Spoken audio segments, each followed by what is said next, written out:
इस सरकार में आजमगढ़ ही नहीं पूरे देश में हाहाकार मचा हुआ है। बहू बेटियां सुरक्षित नहीं हैं इस सरकार में। और श्रेया के साथ जो हुआ है बहुत गलत हुआ है। वहाँ विद्यालय के प्रधानाचार्य और मैनेजर के खिलाफ मुकदमा कायम होना चाहिए और विद्यालय की मान्यता खत्म होनी चाहिए। ये हम लोगों की मांग है। अगर आपत्तिजनक चीज़ उसके बैग से निकलती है तो सीसी कैमरा में ये भी निकलता है टीवी में कि ये वो सामान उसका नहीं है तो उसको क्यों प्रताड़ित किया जाता है। ये तो उनके प्रिंसिपल बताएंगे ना। स्कूल प्रशासन इस घटना का संपूर्ण दोषी है। सही चीज़ तो ये है कि उस स्कूल का निलंबन होना चाहिए। 11वीं की छात्र है, वो भी 16-17 साल उम्र है बेचारी की उसकी। उसने अपनी जान दे दी है तो उसके ऊपर क्या बीती होगी। उसकी मानसिक स्थिति किसी ने भी नहीं जानी। उसने अपनी जान दे दी और उसको उसका प्राइवेट सेशन लिया गया, उसे किसी भी तरीके से प्रताड़ित किया गया तो उसको वहाँ पर बैठाया जाता, उसके माँ बाप को बुलाया जाता, उसको समझाया जाता।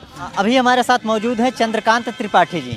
श्रेया मामले को लेकर इनसे कुछ बातचीत करेंगे और जानने का प्रयास करेंगे कि जिस बेटी के साथ इस तरीके का हैवानियत होता है, 11th की छात्रा होती है, उसके बाद उसके साथ 80 से 90 मिनट प्रिंसिपल रूम में ऐसा क्या होता है कि बेटी जब बाहर निकलती है तो उसके कपड़े भी फटे होते हैं। उसी सारे मुद्दे पर बातचीत करने के लिए हमारे साथ मौजूद है चंद्रकांत त्रिपाठी जी। सर्वप्रथम हमारे चैनल पर स्वागत है। देखिए, सबसे पहली चीज़ तो ये है कि श्रेया तिवारी की आत्मा को शांति प्रदान के लिए मैं ईश्वर से प्रार्थना करता हूँ। और दूसरी चीज़ ये है कि उसके माँ और उसके पिता दोनों को इस घटना के प्रति संवेदना व्यक्त करता हूँ। और इस घटना की जितनी से कड़ी निंदा की जाए वह कम ही है। और स्कूल प्रशासन इस घटना का संपूर्ण दोषी है। सही चीज़ तो ये है कि उस स्कूल का निलंबन होना चाहिए और वहाँ के जो बच्चे हैं किसी अन्य विद्यालय में संबद्ध होना चाहिए। सर, जैसा कि जब बेटी वहाँ से निकलती है श्रेया तिवारी, उसके बाद वो छत पे जाती है, तीसरे महले पे, वहाँ से छलांग लगा देती है, फिर नीचे जो अपनी जीवन लीला समाप्त कर लेती है। उसके बाद वहाँ प्रकरण ये होता है कि वहाँ के जो टीचर और तमाम लोग होते हैं वहाँ उसकी जो है कि बेटी को हटा करके कहीं एम्बुलेंस में रखते हैं, फिर वहाँ की पूरी साफ़ सफाई करते हैं। क्या आप भी एक अधिवक्ता हैं, क्या ऐसा लिखा हुआ है कहीं संविधान में या कहीं पे कि ये ऐसा होना चाहिए? नहीं, ये तो तथ्यों को छिपाने के लिए ऐसा किया है। कुछ न कुछ स्कूल प्रशासन की गलती रही होगी जिस कारण वो उसको सफाई करवाए और बच्ची को एम्बुलेंस में करवा दिए। जब ये जान रहे थे कि बच्ची की मृत्यु हो चुकी है तो सबसे पहले पुलिस प्रशासन को सूचना देना चाहिए था, उनको, उसके घर वालों को सूचना देना चाहिए, लेकिन ऐसा कुछ नहीं किया। तथ्यों को छुपाने के लिए, स्कूल की गलती को ढाल बनाने के लिए जो है ये सारी चीज़ें किया गया है। खुद की हुई गलती को छुपाने के लिए स्कूल वाले इस तरीके का अपने साथ बेटी के साथ इस तरीके का कार्य करते हैं जिससे 16 वर्षीय श्रेया तिवारी अपनी जीवन लीला समाप्त कर लेती है। आज ये देश में एक चर्चा का विषय बना हुआ है। यहाँ तमाम अधिवक्ता हैं, इनसे भी थोड़ा बातचीत करेंगे। क्या कहेंगे श्रेया तिवारी केस को लेकर? जी, मेरे को लगता है हुआ तो बहुत गलत है। आगे सावधानी बरतनी होगी। जितना भी स्कूल प्रशासन है उनको अवगत कराया जाए कि वो ऐसे घटना आगे सामने ना आए, क्योंकि बहुत संसार है, देश दुनिया में हमारी बहुत बेइज्जती होगी ये सब देखकर। क्योंकि ये बुली करा गया, उस बच्चे को इतना प्रताड़ित किया गया है, मेंटली टॉर्चर किया गया है, बहुत ही गलत है। एक तरफ श्रेया तिवारी की मौत होती है और वहीं दूसरी तरफ आजमगढ़ में राजनीति का माहौल बना हुआ है, तो क्या लगता है? नहीं, मेरे को लगता है राजनीति का माहौल तो कभी ख़त्म नहीं होने वाला। लोकतांत्रिक देश है तो ये सब तो चलता रहेगा, लेकिन इस चीज़ का बीच में ये बात का भी ध्यान रखा जाए कि जो बच्चे के साथ गलत हुआ है, 11वीं की छात्र है, वो भी 16-17 साल उम्र है बेचारी की उसकी। उसने अपनी जान दे दी है तो उसके ऊपर क्या बीती होगी। उसकी मानसिक स्थिति किसी ने भी नहीं जानी। उसने अपनी जान दे दी और उसको उसका प्राइवेट सेशन लिया गया, उसे किसी भी तरीके से प्रताड़ित किया गया तो उसको वहाँ पर बैठाया जाता, उसके माँ बाप को बुलाया जाता, उसको समझाया जाता, तो शायद ऐसी नौबत नहीं आती। क्या लगता है आपको कि सीसीटीवी कैमरा स्कूल के पूरे रूम में होता है, हर जगह होता है, पर उस 80 से 90 मिनट उस बेटी के साथ ऐसा प्रिंसिपल रूम में क्या हुआ जिसका सीसीटीवी फुटेज अभी तक उनके घर परिवार वालों को अवगत नहीं कराया? स्कूल प्रशासन उस टाइम लिमिट की चीज़ अपने छिपाना चाह रहा है, जिस वजह से कोई भी सीसीटीवी फुटेज का नाम आगे नहीं आया है। मेरे को लगता है ये आना चाहिए, ज़रूरी है, क्योंकि पता लग सके असल में हुआ क्या था वहाँ पर। श्रेया के माता पिता का आरोप है कि हमारी बेटी के साथ कहीं ना कहीं कुछ गलत हुआ है। वो जब बाहर आती है तो उसके कपड़े फटे होते हैं, कान की बालियाँ नुची होती हैं, ब्लड निकल रहा होता है। ऐसा तमाम आरोप प्रत्यारोप लगा रहे हैं। नहीं, जब वो अगर क्या कहते हैं साफ़ सुथरी हालत में गई है और क्या कहते हैं बिल्कुल स्वस्थ गई है और उसके साथ फिर वो ऐसी हालत में निकलती है तो कुछ ना कुछ उसके साथ तो गलत हुआ है। उसमें जितने भी टीचर मौजूद थे उनके खिलाफ कार्रवाई होनी चाहिए और जाँच होनी चाहिए उन्होंने क्या क्या करा है। ऐसे चिल्ड्रेन जो स्कूल है, तमाम बच्चे वहाँ पढ़ते होंगे, स्कूल के लिए क्या कहिए? स्कूल के लिए कहेंगे, माँ बाप जो होते हैं वो बच्चों को भेजते हैं स्कूल में अपनी संपूर्ण जिम्मेदारी छोड़ के कि अब टीचर ध्यान देंगे इस पर और स्कूल में अच्छे से अच्छी चीज़ सीखेगा, पढ़ेगा, लिखेगा। लेकिन उनके साथ जब ऐसी घटनाएं होती है तो माँ बापों का विश्वास उठता है स्कूल कॉलेज विद्यालयों से। तो बहुत ही फिलहाल आप देख सकते हैं यहाँ तमाम अधिवक्ता हैं, अपनी अपनी बातें रख रहे हैं, अपनी अपनी राय रख रहे हैं। जिस तरीके से श्रेया तिवारी के साथ इस तरीके की हैवानियत होती है, 16 साल की नाबालिग श्रेया तिवारी जिस तरीके से ये 11वीं की छात्रा होती है, कहीं ना कहीं ये स्कूल में तीसरी मंजिल से कूदकर अपनी जीवन लीला समाप्त कर लेती है। उसी सारे मुद्दे पर बातचीत करने के लिए यहाँ तमाम अधिवक्ता हैं। क्या नाम हुआ आपका? बीना साहू एडवोकेट। बीना साहू जी, ये बताइए क्या लगता है श्रेया तिवारी मामले को लेकर? भाई श्रेया तिवारी मामले को लेके ये लगता है कि भाई उन्होंने स्कूल, जो उनका स्कूल है, स्कूल की तरफ से जो कुछ उसके साथ हुआ है वो गलत हुआ है। मेरे ख्याल से स्कूल में ताला लगना चाहिए भाई। कोई बच्चे के साथ मानसिक हरासमेंट, उसके दिमाग को जो है डिस्टर्ब करना, उसके दिमाग के साथ खेलना, ये गलत है। स्कूल की लापरवाही, रिस्पॉन्सिबिलिटी पूरी प्रिंसिपल और उनके मैनेजर, उनके सारे टीचरों को जाती है। पर प्रिंसिपल साहिबा, वहाँ की जो मैडम है प्रिंसिपल, वो कह रहे हैं कि आपकी बेटी अगर अच्छा से कूदती है तो इसमें हमारी कोई जिम्मेदारी नहीं होती। अच्छा, कोई जिम्मेदारी नहीं होती तो आप पढ़ाने की जिम्मेदारी लेते हैं, आप उनको रखने की जिम्मेदारी रहते हैं। और कोई बच्चा जाके अपने आप को खत्म कर ले, उसकी जिम्मेदारी आप नहीं लेते हो। इसकी जिम्मेदारी कोई बाहर वाला लेता है, पेरेंट्स लेता है। कौन लेता है इसकी जिम्मेदारी? पहले ये बतावें। वो है स्कूल की जिम्मेदारी तब तक है जब तक बच्चा स्कूल में है, तो वो जिम्मेदारी तो स्कूलों की है ना, स्कूल वालों की है ना, तो उसको स्कूल वाले ही लेंगे। पर वो बिटिया जिस तरीके से कह रहे हैं कि हंसते खेलते घर से निकलती है, पर वहाँ स्कूल में जाने के बाद उसके बैग से कुछ आपत्तिजनक चीज़ें और मोबाइल मिलता है। कहीं ना कहीं ये कह रहे हैं कि वो दूसरा कोई व्यक्ति था, दूसरी कोई लड़की थी जो उसके बैग में रखी। पर ये सीसीटीवी फुटेज में दिखा, पर वो चीज़ क्यों नहीं दिखा जो 80 से 90 मिनट तक उस बिटिया के साथ क्या हुआ प्रिंसिपल रूम में, ऐसा क्यों नहीं दर्शाया गया? वो सीसीटीवी फुटेज परिवार वालों को अवगत क्यों नहीं कराया गया? देखिए, अगर आपत्तिजनक चीज़ उसके बैग से निकलती है तो सीसी कैमरा में ये भी निकलता है, टीवी में, कि जो वो सामान उसका नहीं है तो उसको क्यों प्रताड़ित किया जा रहा है? ये तो उनके प्रिंसिपल बताएंगे ना।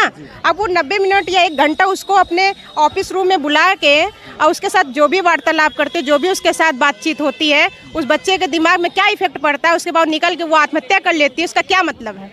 उसका कुछ ना कोई मतलब होगा ना। तो इसका जवाबदारी कौन देगा? वो प्रिंसिपल ना देगी?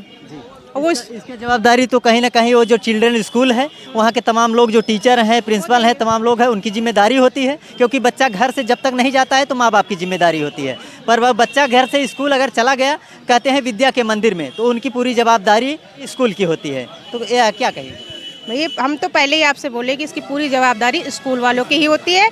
स्कूल पे कार्रवाई होनी चाहिए, उनके प्रिंसिपल पे कार्रवाई होनी चाहिए, उनके टीचरों पे कार्रवाई होनी चाहिए, और ये सारी चीज़ें सामने पेश किया जाए कि भाई ऐसी दुर्घटना हुई क्या, बच्चे ने आत्महत्या कैसे किया, क्यों किया। क्योंकि अगर आप किसी को मानसिक टॉर्च करते तभी कोई ऐसा काम होता, वरना ऐसा कोई सोचता भी नहीं कि मैं मर जाऊँ।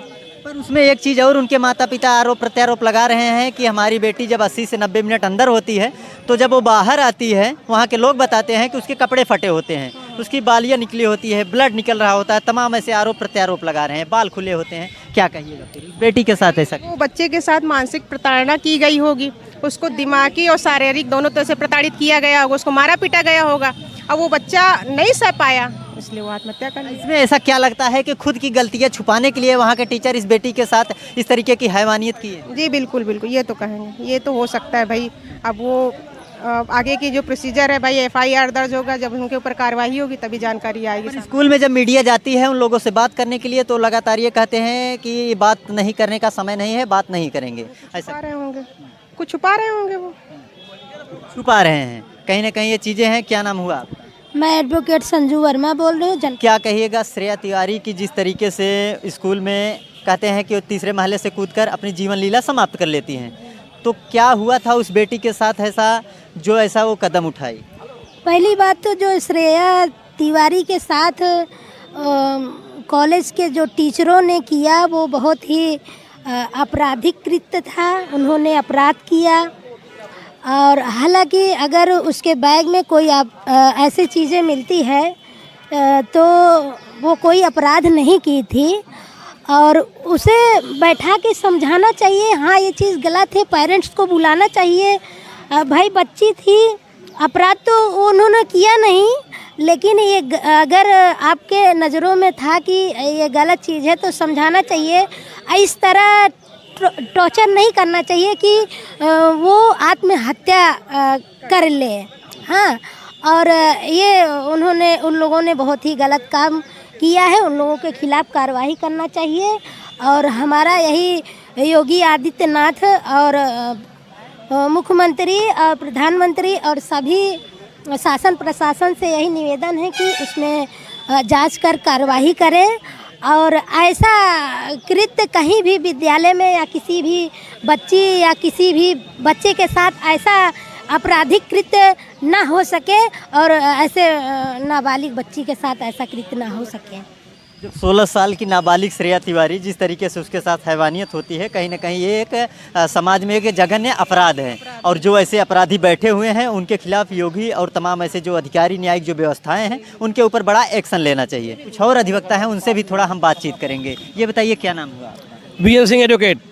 क्या कहेंगे, श्रेया तिवारी जिस तरीके से वो नाबालिग एक बच्ची होती है उसके साथ ऐसा घिनौना एक काम होता है जिससे वो अपनी जीवन लीला समाप्त कर लेगी, तो क्या कहेंगे ऐसे स्कूल को और ऐसे स्कूल के टीचरों को?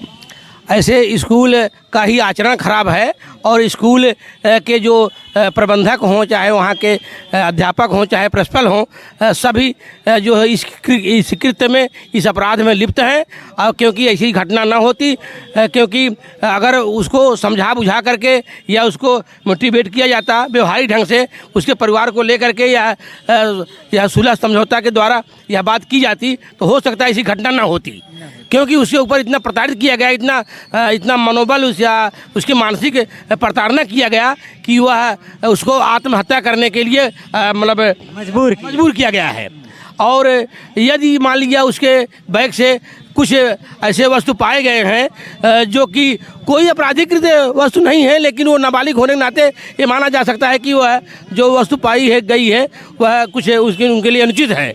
लेकिन वह अनुचित जो वस्तु है वो सामाजिक रूप से थोड़ा ओपन नहीं है, इसलिए उसको क्लास में और हर जगह ले जा करके पूरे क्लास में सेक्शन में हाथ में रख करके घुमाना, यह सबसे बड़ा अपराध किया है। जो अध्यापक हों, चाहे प्रिंसिपल हों, जो कृत्य किए हों, चाहे महिला अध्यापक हों, वह उनके ऊपर जरूर कठिन से कठिन इसकी जांच होनी चाहिए और इसके ऊपर उनकी कार्रवाई होनी चाहिए। हाँ, क्योंकि इनकी वजह से जो अगर यदि घुमाया गया होता, उसकी मनोबल डाउन न हुआ होता, उन्होंने सोचा कि अब हमारे तो सामाजिक इतना हमारे अपराध हो गया है, अब हम किसके सामने अपना मुंह दिखाएंगे, मेरा मुंह तो अब छिप गया है, इसलिए उन्होंने अब मजबूरी में आत्महत्या उनको करना पड़ा।